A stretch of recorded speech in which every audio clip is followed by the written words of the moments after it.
नमस्कार बच्चों, आप देख रहे हो आपका अपना चैनल पढ़ाई इतनी इजी क्यों। कल की क्लास में हमने कक्षा 10 के अध्याय 4 की प्रश्नावली 4.1 के पहले सवाल को हल कर लिया था। आज हम दूसरे सवाल को स्टार्ट कर रहे हैं। चलिए देखते हैं इसमें क्या है। निम्न स्थितियों को द्विघात समीकरणों के रूप में व्यक्त करना। ठीक है, यानी दूसरे सवाल के अंदर अपने 4 क्वेश्चन है, जिसमें से हम पहला सवाल देखते हैं। एक आयताकार भूखंड का क्षेत्रफल 528 मीटर स्क्वायर है। क्षेत्र की लंबाई मीटरों में दे रखी है, चौड़ाई के दुगने से एक अधिक है। हमें भूखंड की लंबाई और चौड़ाई ज्ञात करनी है। यानी ये अपनी स्थिति दे रखी है। इस लंबाई और चौड़ाई की को ज्ञात करने के लिए अपने कौन सा द्विघात समीकरण बनेगा, ये बताना है कि इस द्विघात समीकरण से हम लंबाई ज्ञात कर सकते हैं और चौड़ाई ज्ञात कर सकते हैं। ठीक है, सबसे पहले क्या दे रखा है, आयताकार भूखंड का क्षेत्रफल दे रखा है। तो सबसे पहले क्या लिखेंगे, आयताकार भूखंड का क्षेत्रफल कितना दे रखा है, 528 मीटर स्क्वायर। अब कंडीशन क्या दे रखी है कि क्षेत्र की लंबाई चौड़ाई के दुगने से एक अधिक है। यानी जो लंबाई है वो चौड़ाई के दुगने से एक अधिक है, यानी जो लंबाई है वो चौड़ाई पर डिपेंड करती है। तो सबसे पहले क्या मानेंगे, चर पद हम चौड़ाई के लिए मान लेंगे। माना चौड़ाई के लिए तो हमें कोई कंडीशन नहीं दे रखी, तो हम चौड़ाई को खुद से मान लेंगे कि चौड़ाई है वो x है। माना चौड़ाई कितनी आ गई, x आ गई, तो लंबाई कितनी आ गई, कितनी आएगी, लंबाई क्या है, चौड़ाई के दुगने से, यानी चौड़ाई का दुगना करो, दुगने से एक अधिक है, यानी चौड़ाई का दुगना और एक अधिक, यानी एक जोड़ दो इसमें, ये हो गया ना। चौड़ाई के दुगने से एक अधिक होगी, ये क्या आ गई, लंबाई आ गई। ठीक है, अब लंबाई आ गई और चौड़ाई आ गई, और आयताकार भूखंड है अपना। तो आयताकार भूखंड, तो आयत का क्षेत्रफल कितना होता है, आयताकार भूखंड का क्षेत्रफल, आयत का क्षेत्रफल क्या होता है, बराबर लंबाई गुणा चौड़ाई होता है।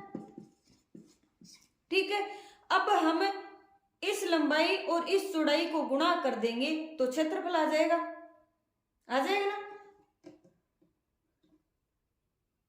x और 2x प्लस 1 का गुणा करेंगे तो कितना आएगा, 528 मीटर स्क्वायर आएगा। यानी ये तो क्या आ गई चौड़ाई और ये क्या आ गई लंबाई, यानी लंबाई और चौड़ाई का गुणा करेंगे। आयताकार भूखंड की लंबाई और आयताकार भूखंड की ही चौड़ाई है, तो आयताकार भूखंड का क्या आ जाएगा, क्षेत्रफल आ जाएगा।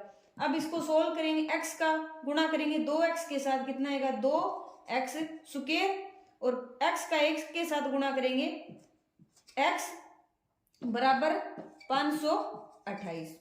समीकरण के अंदर रखते हैं तो ये अपन मात्रक नहीं लिखते।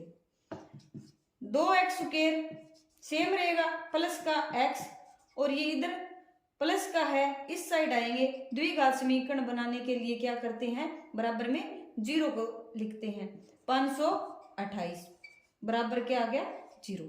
यानी इस कंडीशन के लिए अपनी जो द्विघात समीकरण है ये है, क्या है, ये बन गई। ठीक है, जहां हमने चर क्या माना है, चर x है वो क्या है, चौड़ाई है, जहां चर x चौड़ाई है। ठीक है,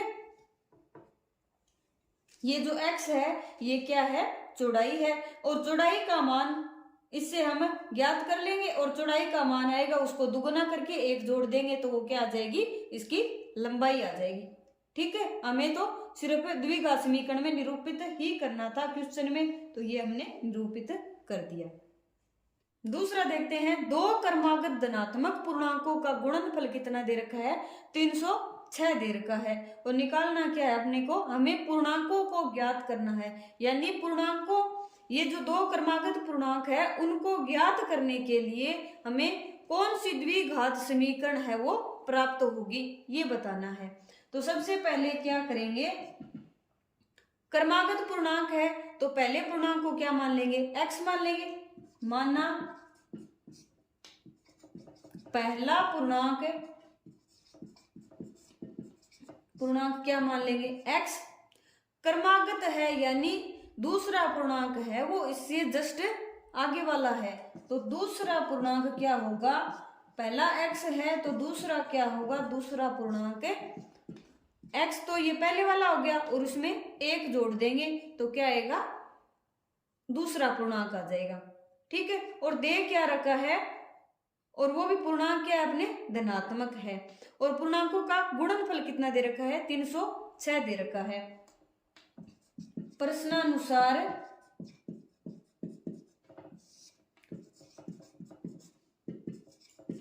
पूर्णांकों का गुणनफल कितना है, 306।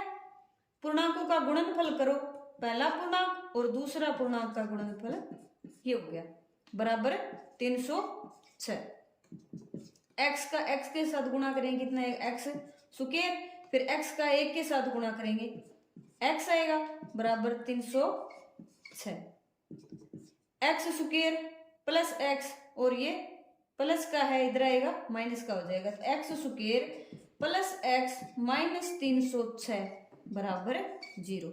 ये अपनी क्या आ गई, द्विघात समीकरण आ गई, जिसके लिए हमें x है वो पूर्णांक है, और इस समीकरण के द्वारा हम दोनों पूर्णांकों को ज्ञात कर सकते हैं।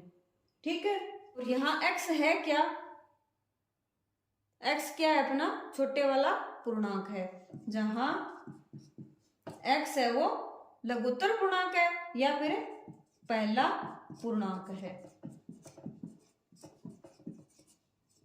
ठीक है,